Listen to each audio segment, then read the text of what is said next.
This is the Motivated Medic Podcast. My mission is to inspire you to care for those you encounter throughout and beyond your career with passion, intentionality, and humility. Do what you can when you can. Do what you can when you can. Welcome to the Motivated Medic Podcast. In today's podcast, Tony talks about the challenges he faced in speaking at the Echo HeliOps Critical Care Conference and the response he received following his session. Sit back, relax, grab a coffee, and enjoy today's podcast. Hey, this is Tony Falzone with the Motivated Medic Podcast. Today I wanted to talk about kind of a wrap-up of my talk, some of the challenges that I faced and some things that, that really just, some things that I had to go through to do the talk, the day of the talk and some responses. It was really exciting being part of Camp Echo and such a privilege to be part of the speaker lineup. That was my first talk. It was a huge deal for me, and it went really well. So I started out with an outline. I had to formulate, well, what am I going to talk about? And of course, the Motivated Medic, I'm talking about burnout. I'm kind of my mantra is, love what you do, but it's hard to love what you do when you're burned out, you're stressed out, you've got all these other external factors and even internal factors that you're dealing with, and it presents a lot of challenges and problems, and in order to love what you do. So I wanted to present a talk that had to do with that, and so that's what I went after. So I started to develop an outline, and honestly, I didn't start doing the slides until probably a week prior to actually delivering the talk, and I finalized the outline the night before, which I wouldn't suggest, but I will say I just had more focus, more clarity as far as what I wanted to say, and I was able to kind of fine tune it as it drew closer. I was definitely honing in on some key points and went after that. Some of the challenges that I faced while doing the preparation was I got busy with other things, and so the talk kind of stayed in the background as far as, or on the back burner as it were, as far as me getting it prepared and working on it and putting time in to do it and to do it well. And this was my first talk. I wanted to do as good as I possibly could. And I've had public speaking classes. I've had some courses in how to present. I've taught classes before, with CPR. So I've been in front of the public. I've been in front of all different kinds of age groups, different kinds of audiences, and so speaking to a group was not foreign. But this was a group of people that in part I know, so I was a little intimidated, if you will. There were people in that room that had many more years of service as flight paramedics and flight nurses, and people of different backgrounds with far more experience than I have. So that was a little intimidating, a lot intimidating. And then the other side of it was, the people that I didn't know. Okay, well, how am I going to be scrutinized? Is this topic going to be really relevant with them? Is it going to resonate with these people? And so those are some mental challenges and some struggles that I had to work through, and really just get past and get over myself and realize the fact that, this is a message that I've dedicated a portion of my life to get out there, and to with the goal of helping others obtain their goals, and to serve in the capacity that they do, but do it more intentionally, and to give them some tools on how to recover from burnout, or how to get away from burnout, how to steer clear of those factors that entice and that put you in that situation to where you are burned out. And once I realized that, what, this is going to help somebody. I don't know who it is, but it's going to help somebody. I felt a little more at ease. I definitely will say the day before the talk, I was super nervous. You ask my colleagues and friends that were around me, they could tell I was tense. I was I was definitely feeling it that day. And but the day of, I was still a little tense, but I relaxed a little bit more. Had some I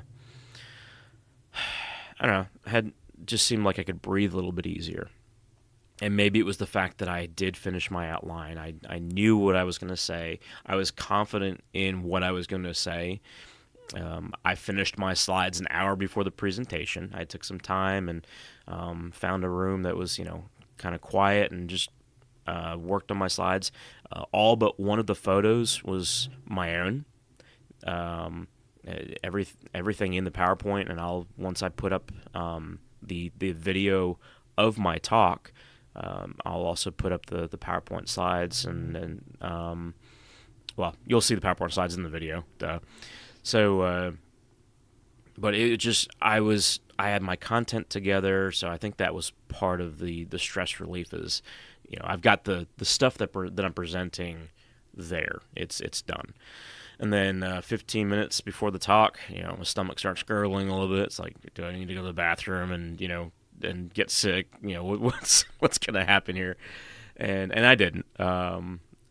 Definitely, I couldn't eat lunch. Everybody else was eating lunch before they came to my talk. And that was one of the mental challenges. Was is people going to sleep through this? Are they going to be tired, exhausted from that carb overload that they're going to have at lunch? And a colleague and somebody I consider to be a mentor of mine from Life Force, Josh Petrowski. He's like, dude, the people that come to Echo, the people that come to the conference, they want to be there. They want to hear what the presenters have to say. So I can assure you that they will not fall asleep. You will have their attention, and so that was a great encouragement coming from him. And so those are some of the challenges. And the day of, like I said, I was getting that prepared. During my talk, I say kind of some other challenges to include on the day of was the fact that, this was something that was mine, that was sensitive to me, that was relevant to me. And during the talk, I had episodes or periods where I was becoming emotional, and it was hard to push through that. But I didn't want to, I didn't necessarily want to dismiss it, because that's part of who I am. And I think it also helped resonate with other people of how much this topic means to me. So I was able to relay my points, get my the information out there, but I did it the way I do things. I did it the way Tony does it, and so that really came through. And my brother from another mother, Daniel Mills, and he, as soon as the talk, we didn't capture this on video because he hit stop right after, but he ran up to me, gave me a big old hug, and it was awesome. So the response, kind of leading into how Daniel ran up to me and gave me a hug, that was a big part of the response that I got, was just people reaching out and saying thank you, and how much that meant to them, and it really made an impact, and that was my goal, and not that I don't want anybody to remember my voice per se. I want people to get what I'm presenting, to get the material out of all of this, and take something with them as far as, okay, what's going to benefit not only you as a clinician, as an individual, but what's going to benefit what you do, what's going to benefit your patients, what's going to benefit your colleagues based on what you're getting out of the information that I'm presenting. That was my whole goal, was to put that out there and to benefit you with the purpose of benefiting who you serve with, and so yeah, it really was exciting to present. It was nerve wracking, but just the responses that I got some messages from some individuals that were very kind and really impacted me, and also really they were encouraging from the sense that what I'm doing has purpose, and what I'm doing resonates with people, and that's important. To get that kind of feedback, to get that kind of response, encourages me to keep on going, to keep pushing, to keep being a motivated medic. So, and that's what I encourage you all to do, is to if you find something that you're doing and you're able to be great at it and you love it, you got to put those safeguards in place. And I talked about that during the talk, of understanding the demons, understanding the factors that play into what can break you down, what can break down your career, what can break down your clinical expertise, what can break down your passion. And we reviewed those. I reviewed the aspects that will positively affect as well. But you've got to put those things in place if you want to continue staying motivated, continue that drive, continue loving what you do. It's super important. I will be putting that video together. I'm going to be cleaning things up a little bit and putting it in a kind of a nicer presentation as a whole, and I will get that out as soon as I can. So, as I was just encouraged to do by some of my colleagues at Echo, taking this time to enjoy with family before I get back to work. The last couple of days I have been doing that, and it's been nice. It's been nice to be back home. Camp Echo was a very busy week.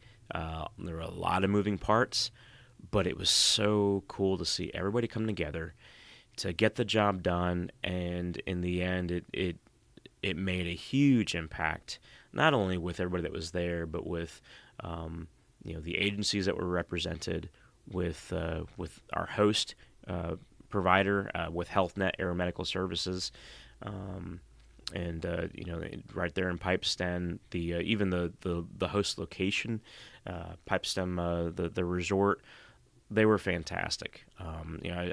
I couldn't thank them enough for all the hard work and the dedication that their people put into it. So it was, if you haven't been, check out Pipestem, West Virginia, Pipestem Resort. It's their state park. And they got everything from horseback riding, fly fishing, something that I wish I had the time to do, but I didn't get to do, but that's okay. But they've got hiking. You can do camping. They've got cabins, and they have a big lodge. And I think they've got a zip line. They've got a nature center, an outdoor pool, indoor pool. So they do year-round lodging, and just really a great location if you're looking to get away. And they do have Wi-Fi. It's not great, but they do have Wi-Fi. So if you need that internet access, they have that. But check them out. And also check out HealthNet Aeromedical Services. If you're interested in that location, as far as looking for a job, it's a great place to work for. I cannot say enough good things about the organization and the organization's leadership.